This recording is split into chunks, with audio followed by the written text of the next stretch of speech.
बिस्मिल्लाहिर्रहमानिर्रहीम अस्सलामु अलैकुम वरहमतुल्लाहि वबरकातुहू। Dear students, welcome to Study Time for All. Respected parents,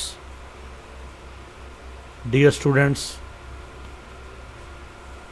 study time for all channel को सब्सक्राइब करें ताकि नई आने वाली वीडियोस की नोटिफिकेशन आपको बर वक्त मिल सकें। साथ बेल आइकन के बटन को दबा दें। इंग्लिश क्लास 6 की वीडियोस बनाने का अमल जारी है और ये ईडन गार्डन स्कूल्स में पढ़ाया जाने वाला सिलेबस है। इसकी नेक्स्ट वीडियो की तरफ हम आगे बढ़ेंगे। इससे पहले यूनिट नंबर 2 फैसल्स न्यू फुटबॉल, इस लेसन की रीडिंग और ट्रांसलेशन हम पढ़ चुके हैं और अब हम आगे बढ़ते हैं इस लेसन की एक्सरसाइज की जानब। जी, इस लेसन की एक्सरसाइज में सबसे पहले ये क्वेश्चंस दिए गए हैं। Answer the following questions, in question के आंसर्स देंगे। तो आपकी आसानी के लिए हमने नोट्स की शक्ल में ये आपके लिए लिखे हैं, तो इनको हम यहाँ से पढ़ लेते हैं। ये आपके नोट्स हैं। इसमें पहले वर्ड मीनिंग दिए गए हैं। बस्ट फट जाना, मेंड मुरम्मत करना, डिसअपॉइंटेड मायूस हुआ, ओवर जाए बहुत ज़्यादा खुश होना, बाउंस्ड उछला, पोस्टपोन मुलतवी करना, एग्जामिन मुआयना करना, येल्ड चिल्लाया, क्राउडेड हजूम होना, इम्पेशेंटली बेसब्री से, पिल्लो तकिया, रिलक्टेंटली बेदिली से, खूब सफ जाए खुशी से चीखना, विगरसली जोश से। तो ये तो आपकी ट्रांसलेशन में फ़ायदा मंद होंगे। अब हम आंसर द फॉलोइंग क्वेश्चन वाले टॉपिक की तरफ आते हैं। Question number 1, why were Ahmed and Faisal sad? Ahmed और फैसल क्यों गमगीन थे? तो इसका आंसर होगा Ahmed's ball burst and could not be mended. Ahmed का बाल फट गया और ये मुरम्मत नहीं हो सकता था। They had not enough money to buy a new one, और उनके पास इतनी रकम ना थी कि वो एक नया खरीद सकें। सो दे वर सैड एंड डिसअपॉइंटेड, लिहाजा वो गमगीन और मायूस थे। Question number 2, who gave Faisal a new football? किसने फैसल को नया फुटबॉल दिया? Answer, his uncle from Malaysia gave him a new football. उसके चचा थे जो मलेशिया रहते थे, वो उनके घर आए और उन्होंने उसको नया फुटबॉल दिया। Question number 3, where did he keep his football that night? उस रात उसने अपना फुटबॉल कहाँ रखा? Answer, he kept his football besides his pillow that night. उसने उस रात अपने फुटबॉल को अपने सरहाने के साथ, तकिए के साथ रखा। Question number 4, what did he dream? उसे क्या ख्वाब आया? Answer, he dreamed that he was playing very well in a match against another class. उसने ख्वाब में देखा कि वो एक दूसरी जमात के खिलाफ एक बहुत अच्छा मैच खेल रहा था। Question number 5, how did Ahmed kick the ball when Faisal threw it to him? जब फैसल ने बॉल अहमद की तरफ फेंका तो अहमद ने उसको किस तरह ठोकर लगाई? Answer, Ahmed kicked the ball very hard. Ahmed ने बॉल को बड़ी ज़ोरदार ठोकर लगाई।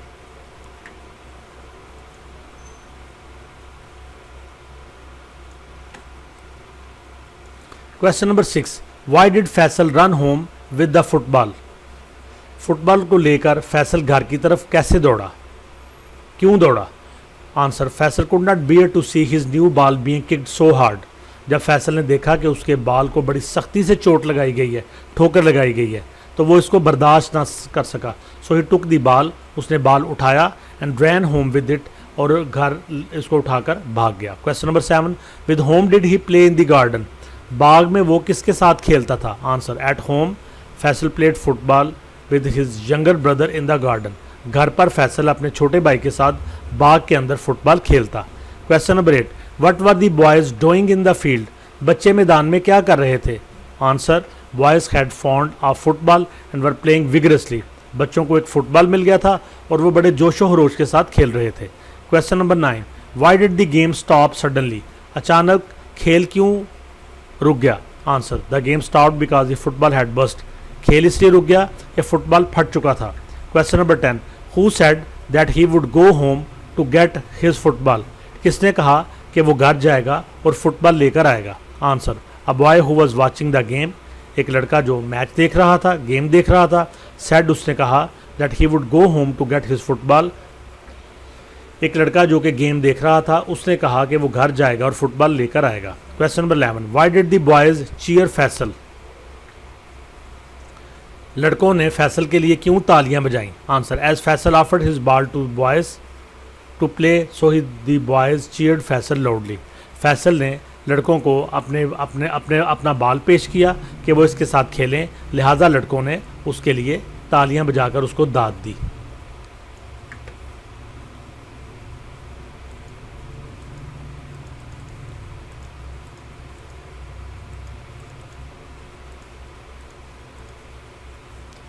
जी स्टूडेंट्स, तो ये हमारा एक्सरसाइज वाला पेज है जिस पर से हमने क्वेश्चन के आंसर जो थे वो हमने कर लिए।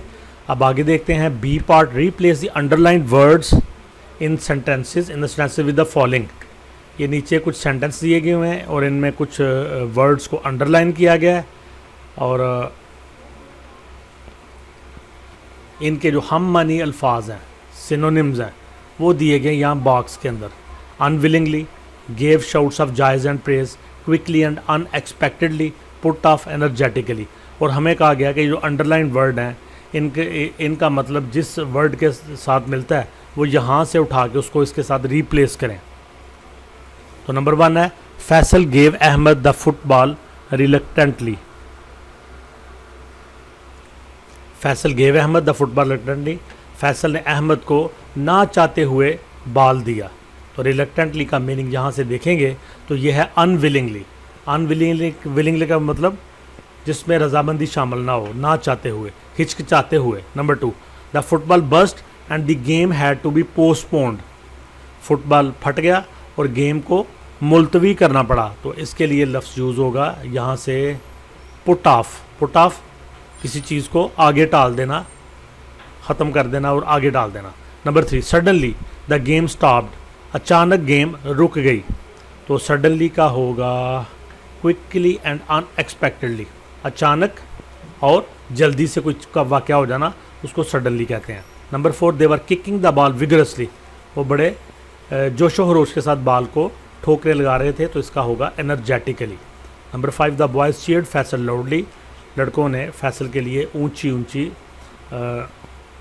तालियां बजाईं और उसके लिए उसको चीयर अप किया। तो इसका होगा जनाब gave shouts of joy and praise. ऊंची ऊंची नारे मारना और किसी की तारीफ़ करना। People's work, what do we call people who do these jobs. तो ये कुछ जॉब्स दी गई हैं, तो जो लोग ये जॉब करते हैं उनको क्या कहते हैं, तो इनको हमने यहाँ पे ब्लैंक के अंदर लिखना है। Number 1, paints pictures. वो शख्स जो पिक्चर्स पेंट करता है क्या उसको कहेंगे, उसको पेंटर कहेंगे, PAINTER, पेंटर। और नंबर 20, सेल्स मीट। जो गोश्त बेचता है उसको क्या कहेंगे, butcher, BUTCHER। Number C, make suits. जो कपड़े सीता है, सिलाई करता है, उसको क्या कहेंगे, tailor, TAILOR। Number D, makes wooden objects. जो लकड़ी की चीज़ें बनाता है उसको क्या कहेंगे, carpenter, CARPENTER। Number E, sells medicine. जो दवाइयाँ बेचता है उसको क्या कहेंगे, pharmacist, PHARMACIST, pharmacist. Number F, looks after sheep. जो भेड़ों की देखभाल करता है उसको क्या कहेंगे, watchman, WATCHMAN, watchman. Looks after our teeth. जो हमारे दांतों की देखभाल करता है उसे क्या कहेंगे, डेंटिस्ट, DENTIST, डेंटिस्ट।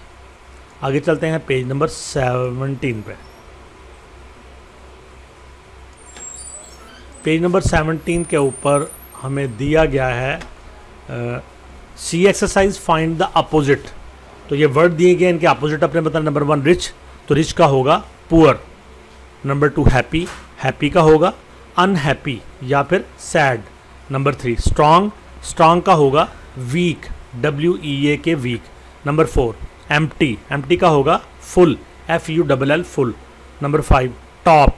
टॉप का होगा bottom, BOTTOM। Number 6, senior. Senior का होगा junior, JUNIOR, junior. Number 7, toll.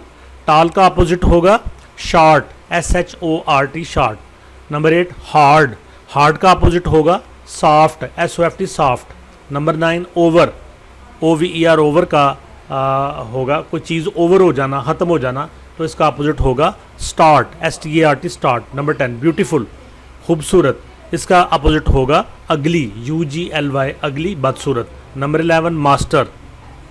Master कहते हैं मालिक को या आका को, तो इसका अपोजिट होगा स्लेव, SLAVE स्लेव, गुलाम। नंबर 12 लाइट, लाइट हल्का, और इसका अपोजिट होगा heavy, HEAVY heavy. Number 13 long, लंबा, इसका अपोजिट होगा शॉर्ट। नंबर 14 फैट, मोटा, इसका अपोजिट होगा THIN थिन। नंबर 15 इनका अपोजिट होगा आउट। 16 इंटेलिजेंट, जहीन, इसका अपोजिट होगा DULL dull. Did you know that a proverb is a well-known phrase or sentence that gives advice or says something that is generally true?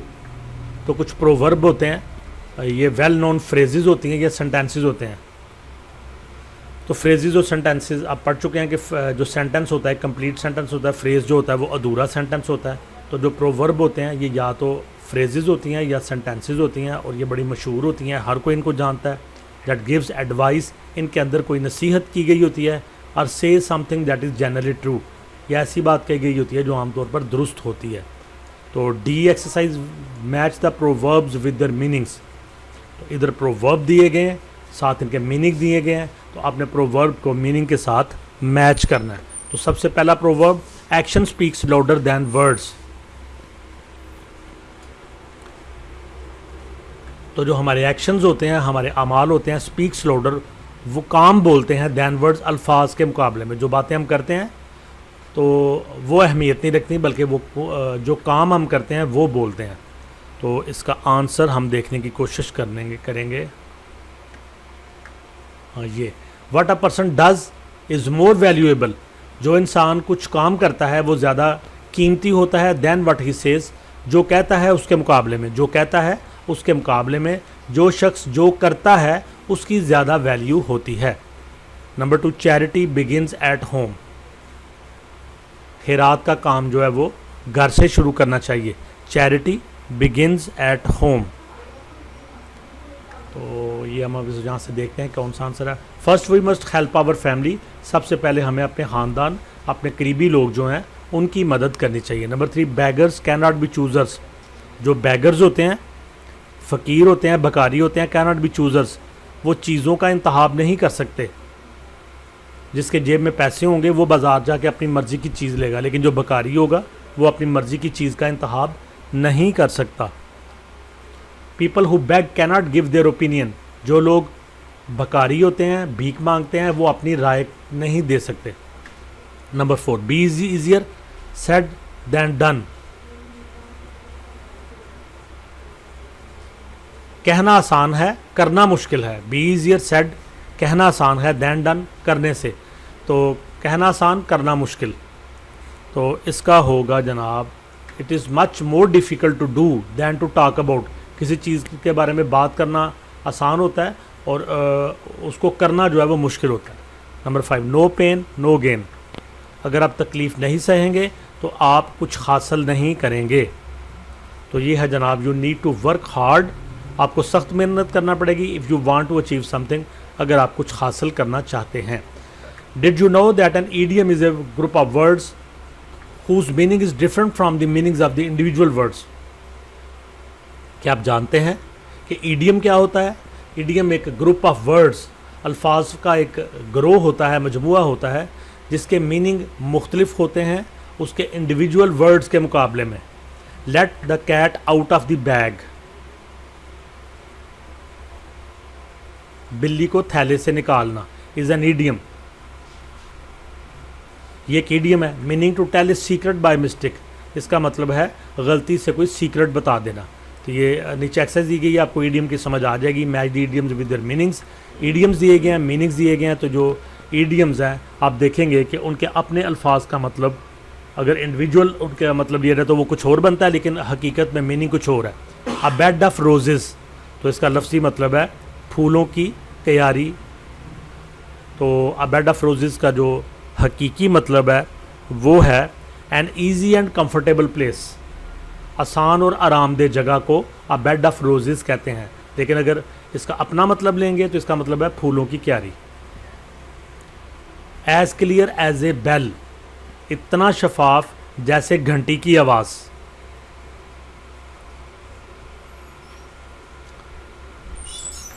Very easy to here, सुनने में बहुत आसान। Number 3, अ wait blanket, एक गीला कंबल। A person who spoils other people's enjoyment, ऐसा शख्स जो दूसरों की खुशियों को भी तबाह कर दे, उसको अ वेट ब्लैंकेट कहा जाता है। ये ईडियम है। इन द सेम बोट, एक ही कश्ती में सवार होना। इन द सेम डिफिकल्टी और पोजिशन, एक ही हालत में या एक ही मुश्किल में होना, इसको कहते हैं in the same boat. Number 5, go like a bomb, एक बम की तरह जाना या बम की तरह चलना। टू मूव वेरी फास्ट, बहुत तेज़ी से हरकत करना। तो ये हमारा 17 पेज भी हो गया। अब आगे बढ़ते हैं पेज नंबर 18 की जानब। Use of make plus object plus first form, make plus object plus first form का इस्तेमाल। For more practice, don't make the children cry, don't make the children cry. तो इसमें मेक का यूज़ आ रहा है और